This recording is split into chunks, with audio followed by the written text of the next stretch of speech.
Yeah, I find I have very good reason and reasons for loving Jesus, at least as they appear to me, but not refuting. We love because he first loved us. In other words, it's not like I'm coming up with my reasons. I recognize it's because God first loved us. To whatever extent I do, don't appreciate it probably as much as I will, don't understand it yet as much as I will. But I've often been very aware of this thing, maybe some of you have heard of it, called imposter syndrome.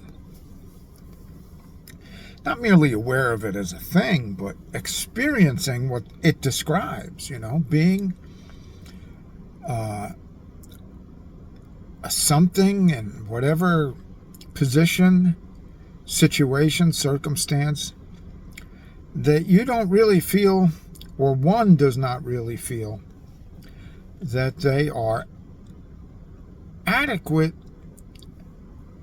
to either the title, the activity. Let's put it that way. At a very young age in school, I felt like everybody else was really like a true student or whatever. And if when later, I encountered a really full classroom of bright people, that they were the really bright people, I was not to be among them because I was kind of an imposter. I mean, it doesn't mean that there's no pride. It doesn't mean that one doesn't have some, even take some pride in situations like that, maybe. But underneath it all, the feeling that you don't belong there, I mean, I can trace it up through high school. I'm a fraud. I should be back in high school. I never should have gotten out of high school. I fraudulently got out of high school. I don't think I learned anything they thought I was supposed to learn. I remember copying so much stuff and copying lab reports, and that's cheating. Okay, so I cheated my way through high school. But surely, when I consider it, all these other people, well, they were really successful high schoolers, and I sure wasn't. But it wasn't only because of the cheating, which there was, but it was just they were the real students. And on up, the being in the military, whatever, just everybody else was the real GI, then onto a career in nursing, and that was the biggest one. I looked at everybody else like they're real nurses, but me, no. They tell me I'm doing the job okay. I seem to be able to do the job, but I sure don't feel like really. I don't really feel like that.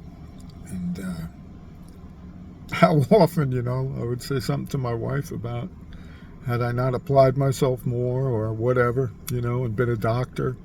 Said that years ago with some regret. She said, you couldn't handle a responsibility. You don't like responsibility. And that's true. I do not handle it well. But even more, I'm persuaded I am not to. I am not the responsible party. Never have been. But there are dealings in that too. But as far as that imposter thing, I find Jesus is the only one who gives me relief from it. I'm sincere about this as much as I believe I can be sincere about anything. All I have to be is a sinner to qualify. A recognized sinner to qualify as being part of his company. I mean, I could go into the years, the decades, all the other baloney about religion, religious thought, religious endeavors, religious perceptions, conceptions of, okay, now I know better and now I have to strive to be this or be that. And in that, yeah, there was always some sense that being an outsider. But man, Jesus sure reduces things, you know? And I've said this often, and am wholeheartedly convinced of it, you know, that Jesus presents us all the impossible. Not only because of who he surely is all that is impossible for man, and he gives himself to us as all that is impossible for man to do or be, and yet he gives himself to us, which itself seems a paradox. But he knows while we think we got any chance of doing it, you know what I mean? Even if it's a 1% chance, man, we're going to strive. We're going to put our shoulder to the wheel, and we're going to make sure everybody knows it. And we're going to put our nose to the grindstone, and we're going to make sure everybody knows it.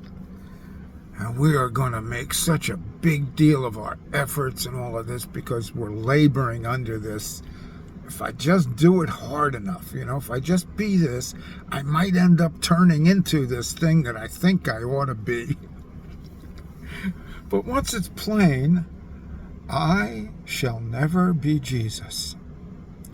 No matter how tightly bonded, no matter how well received, no matter how much in fellowship and communion, I will never be Jesus. And he has made that okay. Not only okay to not be him, but okay to be you. And so I even used to think, you know, it was some kind of real advanced spirituality that Paul had attained to when he said, but I am what I am, but by the grace of God, I am what I am. I thought, oh, at one time, yeah, that seems like a rather lofty saying, at least like if someone like me said it. You know, it's kind of presumptuous. Am I by what I am? Is it by the grace of God? Well, any sinner can say that. If he sees it's the grace of God that's revealed he's a sinner, it's the grace of God. It's the grace of God. Now, I know this can so easily be turned into, well, this is some kind of pitch to continue in sin or not see the heinousness of sin. But I will tell you, you will not see the heinousness of sin until you see the price paid by the one for sinners. We can all talk about how dreadful sin is, but nobody really apprehends it until they see the price paid by the Lord to get a friend. Then we begin to understand how grace, not our resistance, not our submission to laws or regulations, how that only God's grace is both able to change the flavor, change the taste for sin, and keep one. Keep one.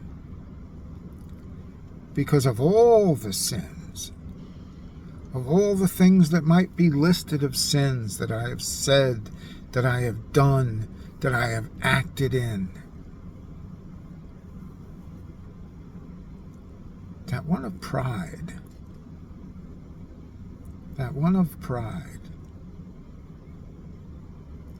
that is so skilled at hiding itself.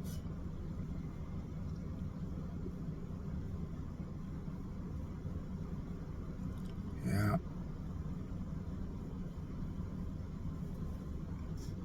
And it is rooted out in Jesus Christ. That's the good news.